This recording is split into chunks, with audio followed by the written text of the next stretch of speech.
And we had a horrible shooting at Michigan State University. I don't know what can be done other than enforcing the gun laws we have on the books. Tragically, 3 people killed. I do notice that the media have been as politically correct as possible in describing the shooter. Your thoughts on that tragic episode?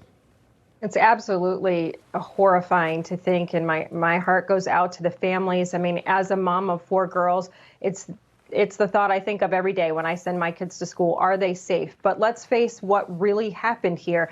And I will actually give kudos to our Attorney General, Dana Nessel, because she came out. She is a Democrat, but she came out and she said, can we start prosecuting gun crimes now? Because this is a gentleman who had a gun crime in 2019. It should have been processed, and he should have been convicted of a felony in 2019, which would have meant he couldn't buy a firearm.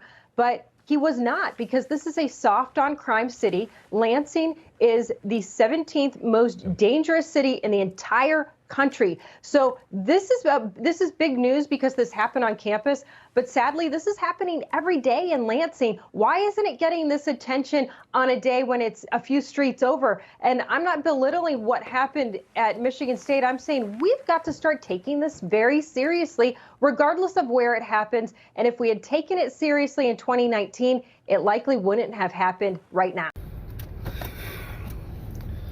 Good evening, everyone. Treasure Troller here from the partially mask-wearing militant state of Michigan. Couple of things tonight. First one, I'm sure most of you are aware of the drone that was shot down in Syria by U.S. forces. Kind of brings you back a little bit to reality. We're over here, we're shooting down weather balloons. Over there, they shoot down drones.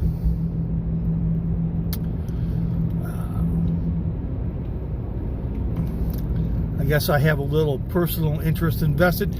I guess you could say Treasure Troller has boots on the ground there.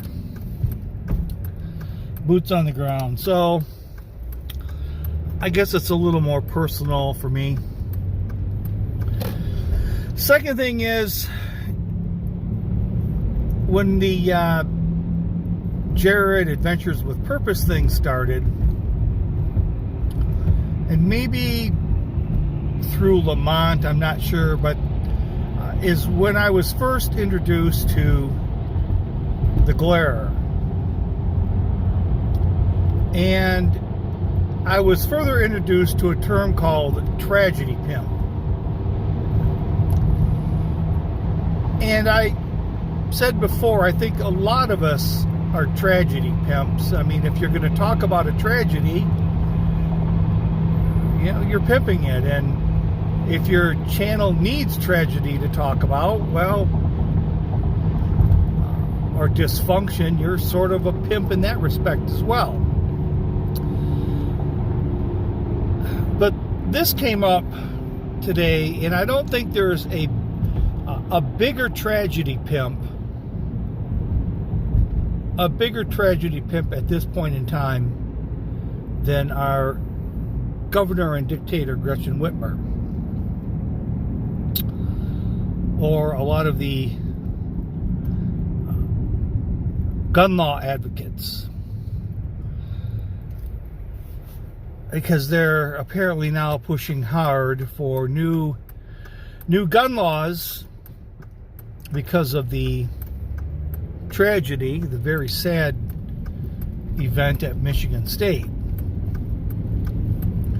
But what isn't being talked about is that this guy has been in trouble with the law before for weapons, and they didn't put him in jail. They didn't sort of take away his ability to own handguns or own guns because it was a racial equity issue. It wasn't a legal issue. It was racial equity. I'm not sure if it was the prosecutor or the judge that, I think it was the prosecuting attorney that decided not to press those types of charges on him.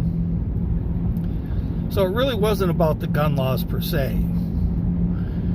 maybe make prosecuting attorneys and the legal system forget about racial equity and diversity and just administer the law the way it's written. But it's almost like you sit back, and if you want something, you wait for the worst possible scenario to happen, and then you pimp that tragedy for your side. So as far as I'm concerned,